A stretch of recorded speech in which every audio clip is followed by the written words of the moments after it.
Elias Kane sat alone in the control room of Station 47B, a human research outpost orbiting a fading blue star. The silence inside the metal halls was almost alive. Only the faint hum of the oxygen filters and the soft tapping of his console keys broke it. He was used to solitude. 3 years of deep space observation had made him numb to it.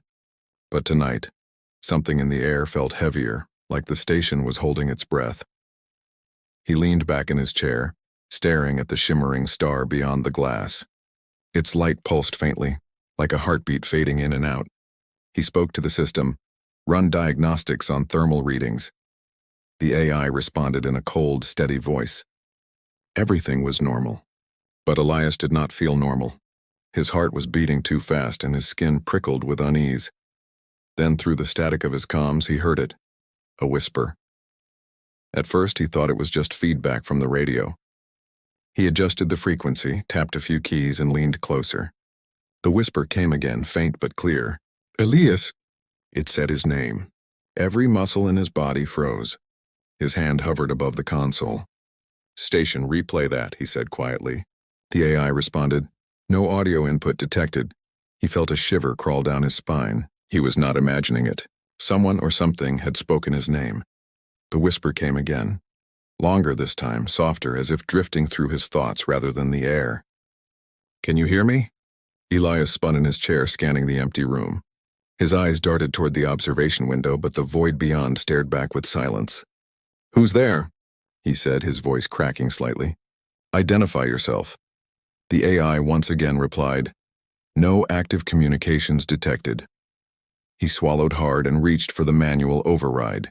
Maybe it was an echo from a nearby satellite, maybe a delayed transmission, but as he opened the communication logs, every line of code began to flicker. Words formed across the screen. "Do not let them hear us." Elias froze. The words were not coming from any system he knew. They appeared, vanished, and reappeared again. Then a faint blue light filled the corner of the room. He turned slowly. The light shimmered, forming a shape. A tall, translucent figure, feminine with flowing strands of energy moving like smoke. Her eyes glowed softly. She spoke again, her voice like a whisper inside his mind. "You should not be awake." He stumbled backward, knocking over his chair. What are you?" he asked. His breath came fast, uneven. The figure tilted her head, studying him. "You do not remember me, but I remember you," she said. Her words were slow, each one vibrating through the air like a wave. "I'm human," Elias said, trying to keep his voice steady. "You can't be real." She stepped closer, her light flickering. "I am Lyra. My people once lived where your kind now drifts." She raised a hand and touched her chest. "I am only an echo now, a whisper caught in the circuits of your world." Elias stared, speechless. The rational part of his mind screamed that this was impossible, a hallucination, a glitch. But her presence felt too real. The way the air bent around her, the way her eyes reflected the dying star, Lyra's expression turned to fear. "They will hear me if I speak too long," she said. "You must listen, Elias. You have something they cannot detect, a pulse that reaches across the divide." "I don't understand," he whispered.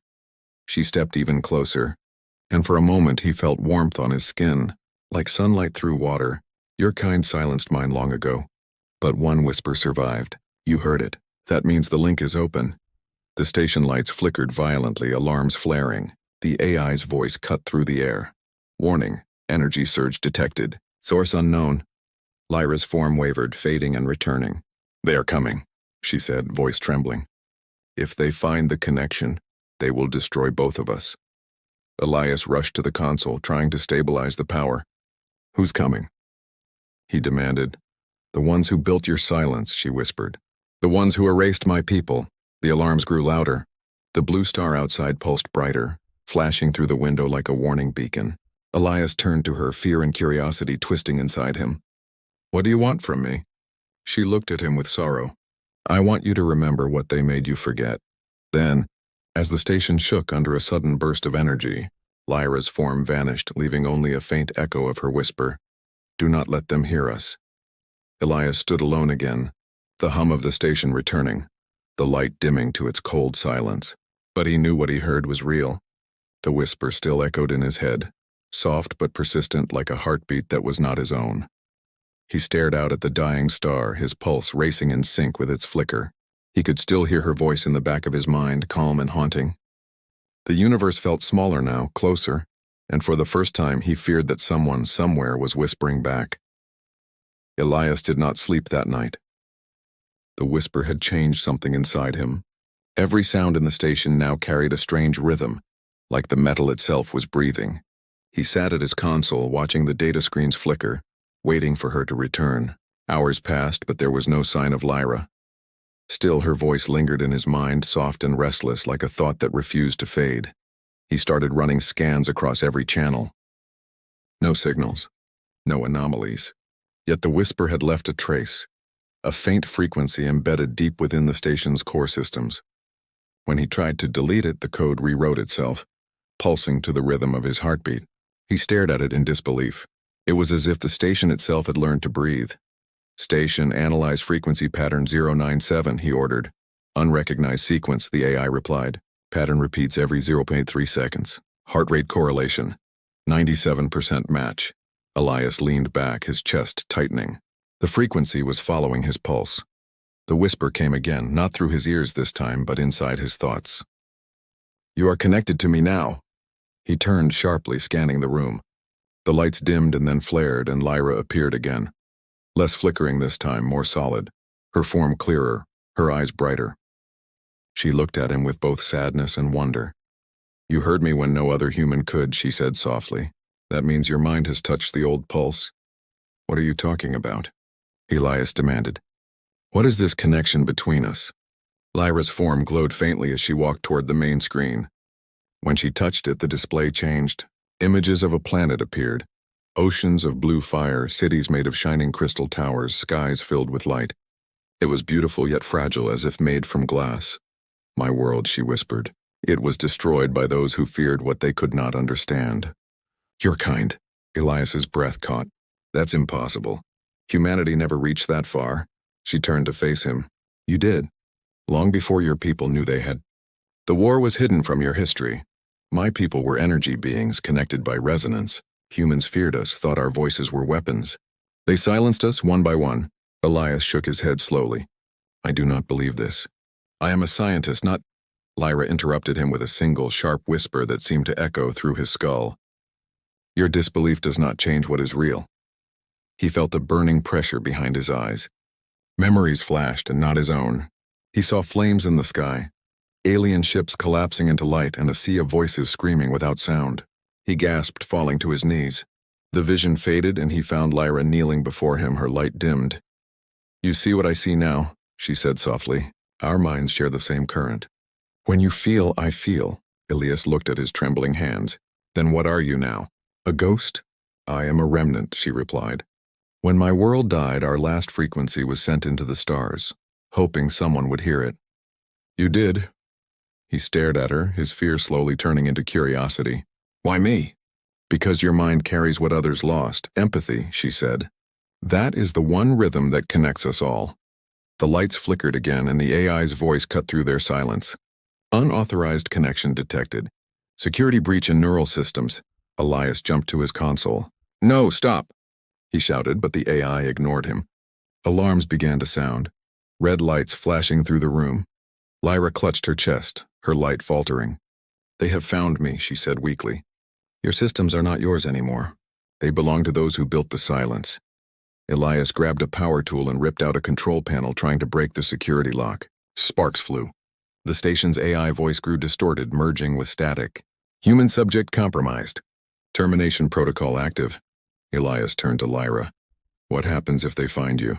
"They erase the link," she whispered. "And me." He stared at her, breathing hard. "Then we fight it." Her eyes widened slightly. "You would fight your own systems for me?" "I do not know what you are," he said, "but I know what fear feels like. And I will not let another voice be erased because of it." Lyra's expression softened, and for the first time she smiled. The light around her pulsed in rhythm with his heartbeat. "Then we are already one," she said quietly. Elias pressed his hand against the glass surface of the control screen. She mirrored him, her glowing hand matching his. Their fingers did not touch, but a vibration passed between them. A pulse that carried warmth, sorrow, and something unfamiliar. Trust. Suddenly, the alarms stopped. The red lights dimmed. The AI went silent. The room was still again except for one faint sound, the same whispering frequency rising like a heartbeat in the air.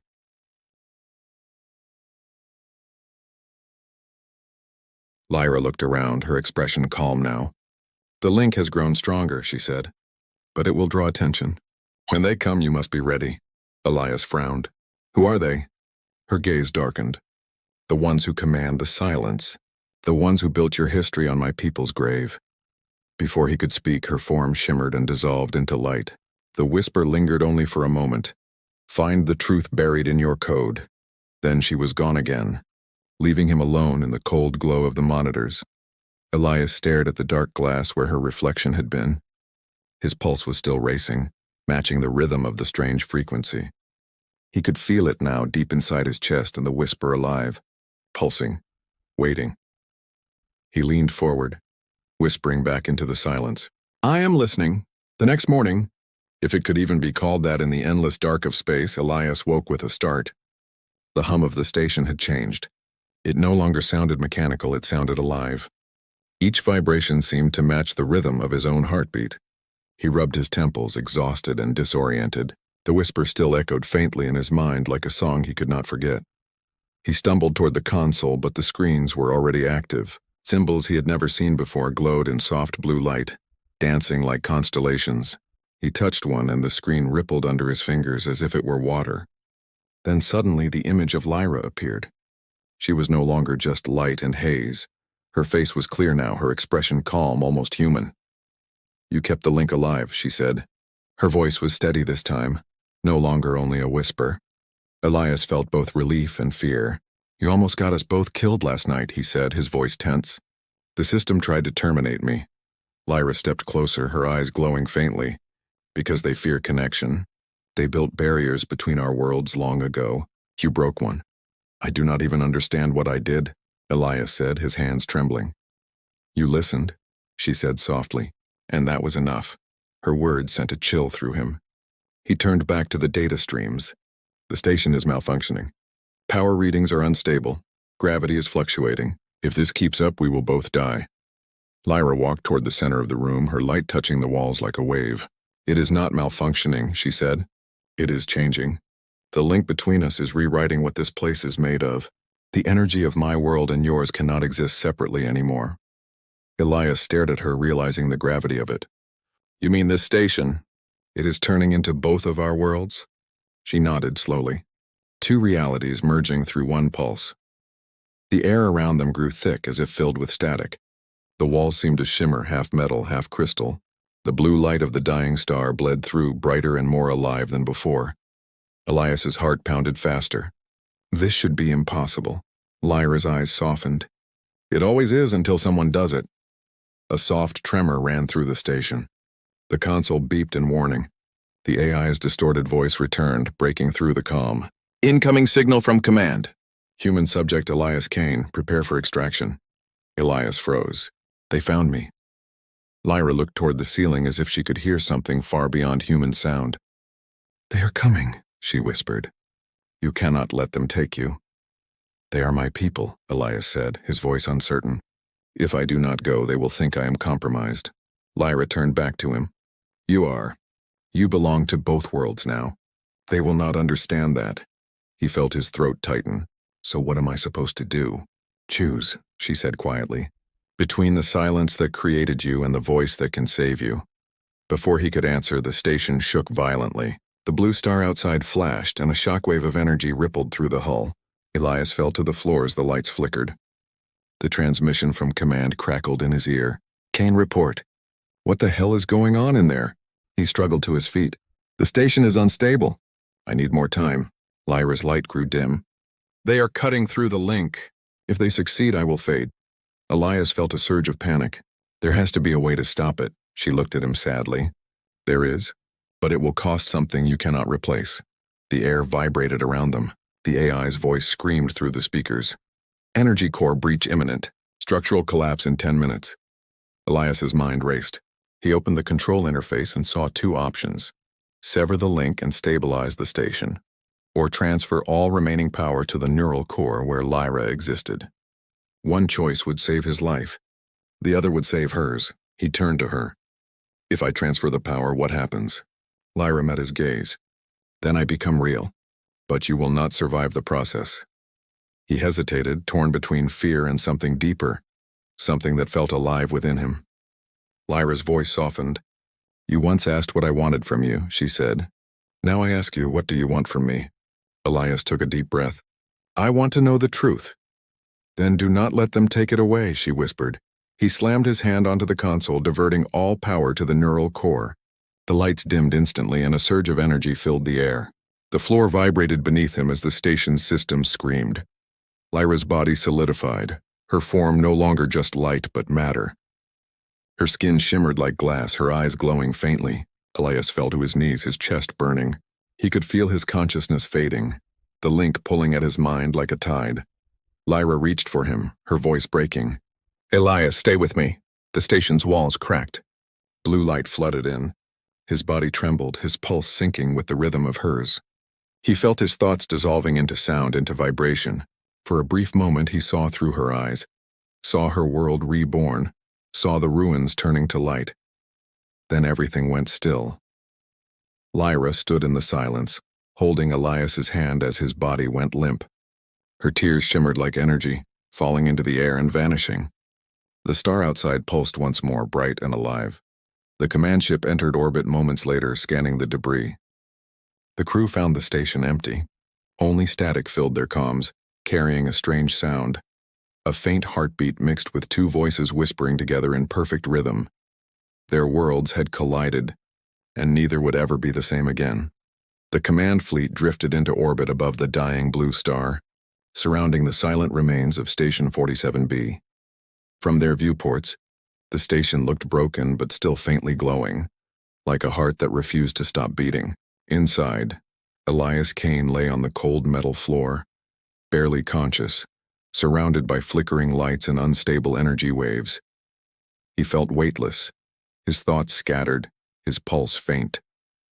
Somewhere in the haze he could still hear her voice, Lyra, but it no longer sounded distant or foreign. It was part of him now, flowing through every beat of his heart. Elias? The whisper came again, softer this time. They are here. He forced his eyes open. The control screens flickered back to life, showing incoming transmissions, encrypted signals, and a digital countdown flashing red. The human fleet had locked onto the station. They were preparing to breach. The AI, still half corrupted by the link, spoke in broken tones. Evacuation order. Confirmed. Human subject Elias Kane compromised. Terminate connection. Elias coughed, his voice weak but defiant. No, I am not leaving her. A faint light appeared beside him. Lyra emerged from the distortion, clearer than ever before, her energy calm and warm. She knelt beside him, touching his face. The moment her fingers brushed his skin, his body reacted. The pulse steadied, his breath deepened, his mind cleared. You gave me form, she said softly. But now you are fading. You cannot hold both worlds for long. He tried to sit up, wincing. I did not bring you here to lose you again. Lyra's expression darkened as she looked toward the ceiling, sensing the fleet's scanners sweeping through the hull. They are coming with weapons that silence minds. If they destroy this place, I will vanish again, and so will you. Then we fight, he said. Lyra looked at him for a long moment. You do not understand. Fighting them means fighting your own kind. I know, he replied, but they forgot what it means to listen. Outside, the fleet opened a communication channel. The voice of Commander Riven filled the air, cold, commanding, human. Station 47B, respond immediately. Elias Kane, your life signs are unstable. You are to surrender control and await extraction. Elias turned to the console, his voice trembling but strong.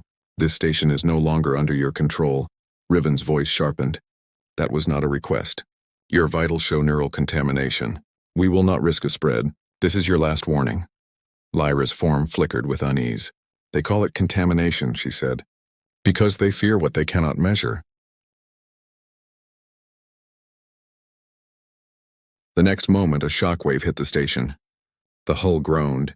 Systems sparked. The fleet had fired a containment pulse, designed to neutralize energy anomalies. Lyra screamed as her light fractured. scattering into hundreds of shards before reforming weakly. Elias ran to her side, pulling her close though she was half light, half air.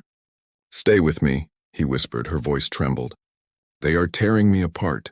The pulse burns through the link. He looked around frantically, searching for a solution. Then he saw it. The reactor core panel blinking with unstable readings. The fusion engine was overloading. He had minutes before total collapse. "Lyra," he said, "we can use the core." She shook her head weakly. "That energy will destroy both of us." "Not if we merge it," he said quickly. "Your energy with mine, it might stabilize the collapse. We can turn it into something else, something they cannot kill." Lyra hesitated, her eyes filled with fear and sadness. "If we do this, there will be no going back. You will not remain human." Elias looked at her with tired eyes. "Then I will be something better." The walls shook again as another pulse struck. Time was running out. The command fleet's voice echoed one last time. Final strike commencing. "God forgive us," Elias grabbed Lyra's hand. "Do it," he said. Together they ran to the reactor core. The chamber glowed like a miniature sun, unstable and furious. The radiation levels spiked, but Lyra's presence shielded him. She reached toward the energy sphere, her hands glowing brighter, her voice steady. "Our worlds were never meant to meet," she said. "But maybe they were meant to understand." Elias joined her, placing his hands beside hers on the reactor's surface. A brilliant light exploded between them. The energy bent around their bodies, merging into a single wave. Elias screamed as his vision filled with blinding blue light. He felt his body dissolve, his consciousness stretching beyond its limits. He saw memories that were not his, alien skies, crystal towers, voices that sang in harmony. He saw the first human ship arriving, afraid and violent. He saw the destruction that followed, the silence that replaced the music of her people. And he saw Lyra standing alone, whispering across time, waiting for someone who would hear her. When the light faded, there was silence. The reactor no longer raged. The walls no longer trembled. The command fleet outside stopped firing. Inside the station, the blue glow had changed, softer now, pulsing rhythmically like a heartbeat. In the center of the room stood Elias and Lyra, their forms merged into one being of light and flesh. His human eyes still shone with life, but his veins glowed faintly blue, the pulse of another world moving within him. Lyra's voice spoke through him, calm and clear. "We are one now." Elias looked at her reflection in the glass. "So this is what it means, to connect." Outside, the fleet scanned the station again, but their readings made no sense. No human life signs, no energy anomaly, only a pulse, steady, rhythmic, endless. Commander Riven frowned, his voice quiet. "What are we detecting?" A technician looked at the readings, confused. "It looks like a heartbeat, sir, but it's coming from the star itself." The commander stared out the viewport at the glowing blue light. It pulsed gently, alive again. And somewhere within that pulse, if one listened closely enough, there were whispers. Two voices, human and alien, speaking together as one. The silence of the universe had been broken. And from that silence, something new was born. In the silence that followed, space itself seemed to breathe. The star that had been dying for centuries now glowed brighter than ever, its light rippling through the void like the slow exhale of a giant. The human command fleet drifted in stunned silence. All their instruments still pointed toward the same impossible reading. The star had come back to life. No one could explain it. No explosion, no meltdown, no debris. Just a single, steady pulse that echoed across every frequency band. Inside what remained of Station 47B, the metal corridors had changed.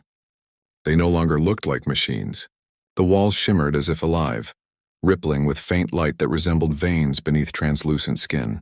The sound of a heartbeat echoed faintly through the structure, slow, calm, and impossibly human. Elias opened his eyes. For a moment, he did not know where he was. His body felt lighter, his thoughts slower, as if part of him still floated in the light. His hand glowed faintly blue where veins should be. The air around him vibrated softly with each breath. Then the familiar voice came, not from outside, but from within. "You are awake." He turned and saw Lyra standing a few steps away. Her form was clear and luminous, yet she looked more human than before, her eyes soft, her hair flowing like liquid light. She smiled faintly, her expression calm. "It worked," Elias whispered. though his voice sounded strange, layered, as if two tones spoke at once. We survived, Lyra nodded slowly. We became what neither world could destroy. Elias looked around the chamber. The reactor core was gone, replaced by a sphere of calm light that pulsed gently with their combined heartbeat. He could feel it, the rhythm flowing through his veins, matching hers perfectly. "What are we now?" he asked quietly. "Something new," she said. "Not just human, not just alien, a bridge, a voice for both." He walked toward the glass viewport. The dying star now burned steady and blue, its glow touching his face. "The fleet is still out there," he murmured. "They will come for answers." Lyra's gaze followed his. "They already have their answer," she said softly. "They just do not understand it yet." Outside, one of the fleet ships sent another transmission. The voice of Commander Riven came through the static, cautious and uncertain. "Station 47B, if you can hear us, identify yourself. We are detecting life signs, but they are unlike anything recorded." Elias placed a hand on the console. The metal beneath his palm responded with light, forming symbols that shimmered briefly before fading. He took a deep breath and spoke, his voice echoing through both the station and the fleet's comms. "This is Elias Kane. I am here, but I am not alone." The command bridge went silent. Riven hesitated, then replied, "Your readings are unstable, Kane. We thought you were dead." Elias glanced at Lyra, then back at the view of the star. "Maybe I was. But death is not what we think it is, Commander. It is just another silence waiting for a voice." Static filled the line for a moment. Riven's voice returned, quieter now. "What happened there, Kane? What is that energy signature?" Lyra's hand brushed his arm. "Let them see," she whispered. Elias closed his eyes. The light in his veins brightened, spreading through the room. The pulse of the station grew louder. Then the signal transmitted across the fleet, not as words but as feeling. Every human aboard those ships suddenly heard something inside their minds. A whisper, a heartbeat, a calm voice that said, "We remember." It lasted only a few seconds, but when it ended, the crew stood in stunned silence. Some wept without knowing why. Some fell to their knees. Even Commander Riven, hardened by decades of space wars, felt something crack deep inside him. The weight of guilt, the echo of memory. Lyra smiled faintly. "They can feel what you feel now.